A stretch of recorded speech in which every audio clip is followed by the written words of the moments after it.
This is Angelo Pizzullo, manager of the Oral History Program on board the Battleship New Jersey in Camden, New Jersey. Today is Tuesday, December 26, 2017. Our interview guest is Mr. Calvin Quinn from Franklin, North Carolina. Welcome home, Mr. Quinn. Thank you. All right. What is your current age? My age is 52. 52. Great. And so when inspired you to first enlist? Well, my dad was retired Air Force. My brother was in the Air Force, and I guess I wanted to do my service for my country. Mm-hmm. All right. And so what inspired you to choose the Navy? Because you just said you had family in the Air Force. Yeah, they were both in the Air Force, so I figured I would go to the Navy. So just a little change of pace there. Mm-hmm. All right. And and how did you get in the Navy? What was like the process? I was actually working at Domino's Pizza there in Smyrna, Georgia, and the Navy recruiter was right next door.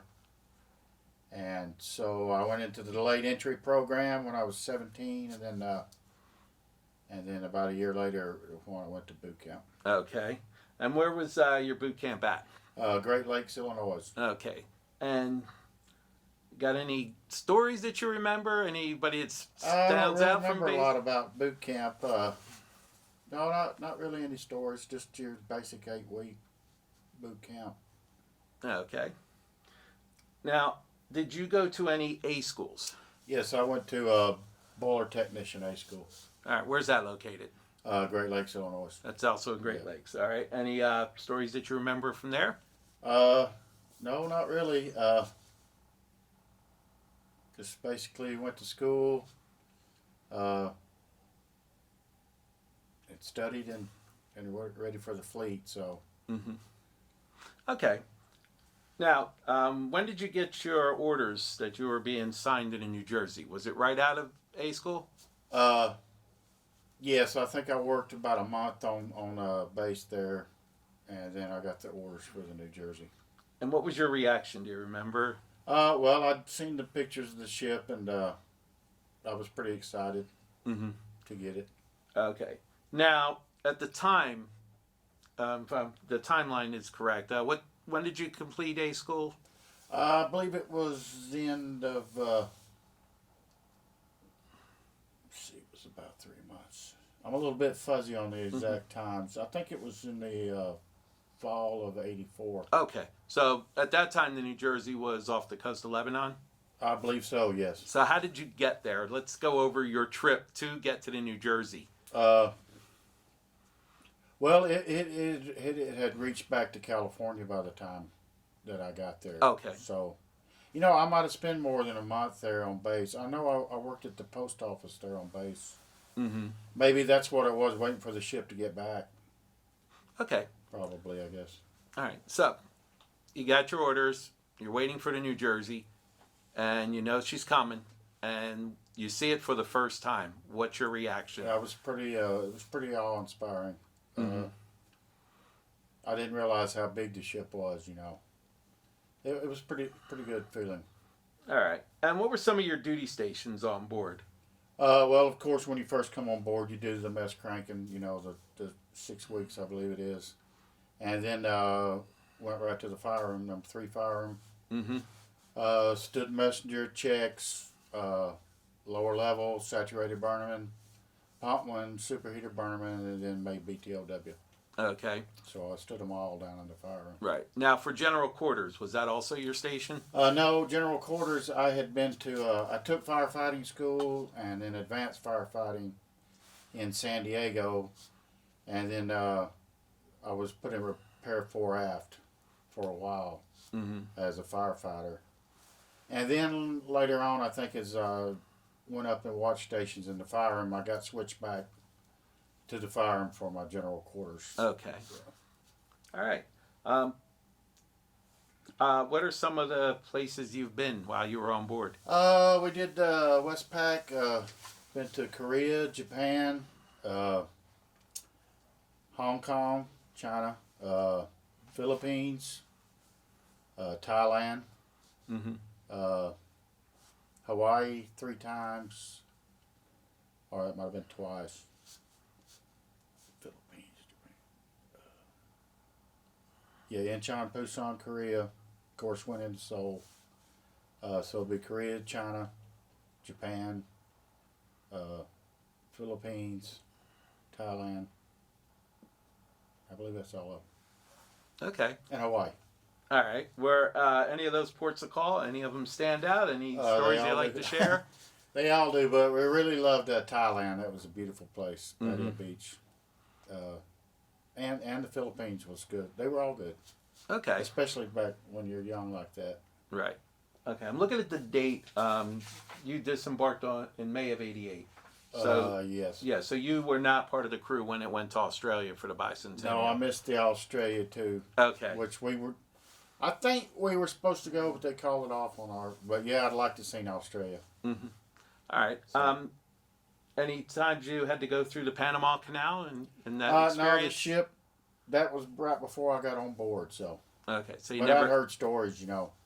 The guys. It was only like a few inches wider on each side. Right. Now, are you a shellback or a polywog? The shellback. I can't remember if we crossed over. I would have remembered that though. So I might still be a polywog. All right. All right. So this is a chance to just tell us some general stories that you remember on the ship. Anything that stands out, your interactions with your commanding officers. I didn't see the commanding officer much. But I still have friends from back then. That was 30 years ago. We still keep in touch. It's an experience that's unlike anything else, A lot of good memories. It was a good time. So while you were on board, was there any stories that stand out, things like that? I remember we were pulling into San Francisco, and I'm not sure if it was the Golden Gate Bridge we were coming under, but I was standing top watch. Blaylock put in a burner barrel, and we smoked out the bridge coming in from the. It was because it was right over the stack, and they weren't too happy about that. But just basically had some good times. Mm-hmm. And you said you still keep in touch with a lot of your I fellow still crewmates? keep in touch with 4 or 5 guys from down in the fire room. Okay. All right. Now, what was your assignment after the New Jersey? I got my honorable discharge and got out. So I spent my whole time on this boat. Oh, okay. Yeah. Great. All right. Now, is this the first time you've been back to the battleship since you disembarked? Yes, first time. I believe it's been 29 years and 7 months. Mm-hmm. And when you first approached, what was your reaction? I forgot how big it was. But a lot of it comes right back to you. So. Right. And the staff has been great here for showing us around. Really enjoyed it. And can't wait to see more of it. So. Right. All right. And of course, we got you down to your old station. Yes. How was that? That brought back a lot of memories. Mm-hmm. And I probably won't make it back again. So that I have to keep this the rest of my life. So. Okay. Now, what impact did life in the Navy have for you? Oh well, I stayed in boilers for a long time. After that, I got a power engineer's license when I got out. I still think everywhere you go with boilers, the ex-Navy people are the best. It's just the way you're trained. So I'm not in the field anymore, but there for about 10, 12 years I was, and always the ex-Navy were the best engineers. Mm-hmm. Just the way it was, All right. So you just said you were actually did boiler work afterwards. Yeah. What else can you talk about your post Navy life that is your life to date? Oh, Family well, and things like that. It's funny how you look back. You miss the Navy. I mean, the professionalism and stuff like that. Life's been okay, I guess. I'm healthy. Mm-hmm. Not Family? as long as I used to be. So, Family? no, still single. No kids that I know of.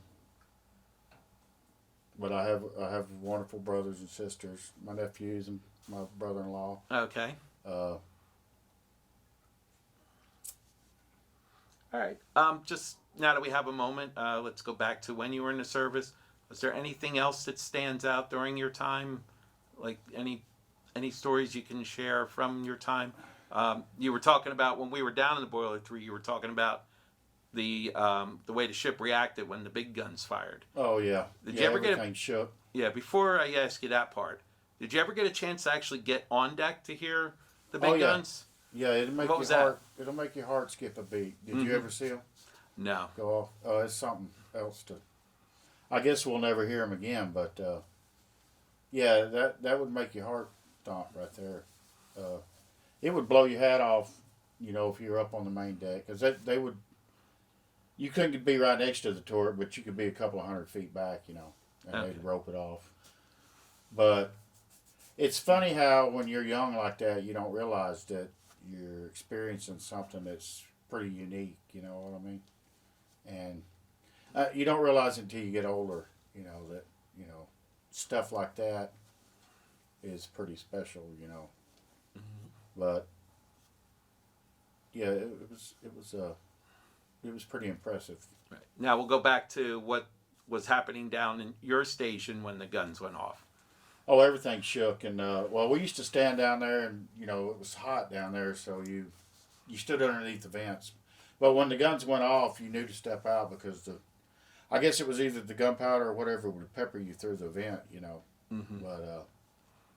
But yeah, you're just hoping everything, because it was hell. It was 40 years old then. You was hoping that everything was built pretty good, Right. because it shook everything, Mm-hmm. when they went off. So when you were down in engineering, what was that experience like? It was pretty intense. Because, like I said earlier, everything we still steamed it the way they did when they built the ship. Nothing had no automatic checks or anything. So, but it also helped you understand the theory of steam. Steam generation, because you stood every watch station, and that helped out later on in life as far as understanding. The principles of thermodynamic. Mm-hmm. It instead of hurting you, it actually gave you a benefit. Right. So what were some of the environmental conditions you were dealing with down in engineering? Oh well, it was pretty hot, noisy. It was a pretty harsh environment. Do you remember? But we were all young, so You remember the hottest it ever got? The Oh temperatures? hell! When the ventilation go off, it jumped to 100. Seemed like 140 something, just like that. Mm-hmm. But it was always hot, so I mean, it just got hotter. It's like but we were pretty strong back then too. So, Mm-hmm. but yeah, it's like being in a box with a wood heater. That you're right. So what's the? It's hard to explain unless you experience it. Right. Sorry about that. That's okay. What is the, to your knowledge, the fastest that you ever got the engines going? I heard that we had gotten. I think the official speed is 33 knots, but I heard we got up to 38 or 39 knots on a full power run. And when was that, if you remember? I couldn't remember the exact date. I Oh, think just a it's general. when Captain Glenn was on board. Mm-hmm. So it might have been during the Westpac. I can't remember exactly. Now, what year was that Westpac you're talking I about? was 86. Okay. Because there was also, the battleship was involved in a Westpac in 89, 90. No, I was already out. Right. But I got We just my- have to discern that for the 80, records. I believe it was 85, 86. 86. Mm-hmm. Yeah. So what was that like? What was the mission? That was what a did ball, you do? man. That was fun. Mm-hmm. I can't go into too many details, but Understood. yeah, it was a great time. Mm-hmm. What was at that time? Did you have a mission or a objective for the Westpac? Well, I think What we were you were like training the first battle group. I think that because carriers mostly did battle groups, Mm-hmm. and then We were like the first battleship battle group. Battle Right. Group Romeo, I believe it was. But and then we went up to the Sea of Ochnotch up there around Russia. Oh, okay. And, What was that like, being that close to? well, it's funny because it was cold. It's cold up there, you know. Mm-hmm. And actually, we were wearing coats down in the fire because, you know, you're 30-something feet underneath the water line. So, I did forget about that. Yeah, we were wearing coats down in the fire, Mm-hmm. which was pretty unusual.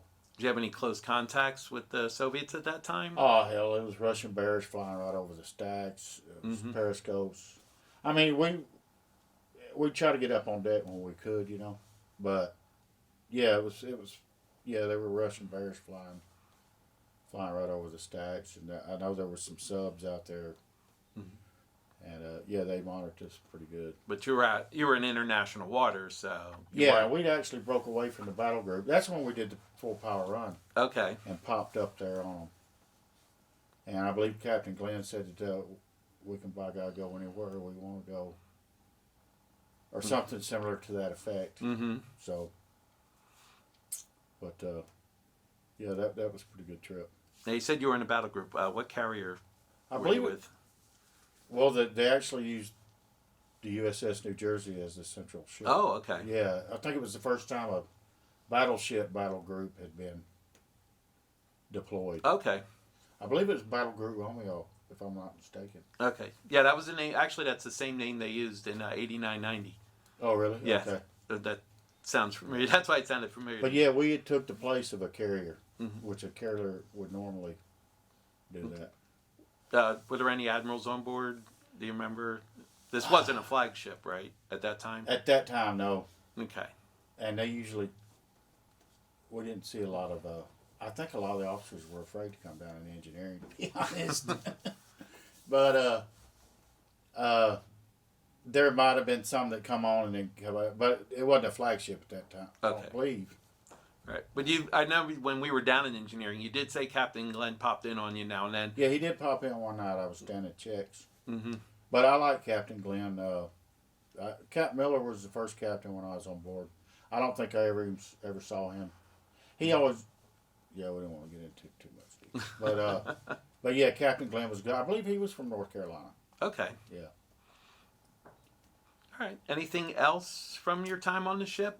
No, not that I can think of right now. Not that I can share with our audience. So. Okay. All right, we'll take that. All right. In that case, I want to thank you for coming aboard. No problem. Hopefully, you've enjoyed your visit again. Yeah, y'all have been wonderful. So. All right. And this is thank you for your service. No problem. All right. We served about the same time, only I was on land in the Army. All right. That's why I was curious about the Soviet part, because I had my interactions with them now and then. Oh, really? Germany, yeah. Oh, okay. They used to they were allowed to use our PX in Oh, really? Frankfurt. The liaisons were, so you bump them to them now and then. Yeah. All right.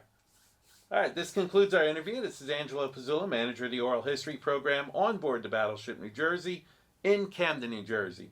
Today is Tuesday, December 26, 2017. Our interview guest was Quinn from Franklin, North Carolina. Again, thank you, sir. No problem. This recording and any transcripts, abstracts, or indexes made from the recordings will be stored in the Oral History Department of the Battleship New Jersey, the Library of Congress Veterans History Project, and the New Jersey State Library System. All recordings will be made available to writers, researchers, teachers, and historians. This is Angelo Pizzullo signing off.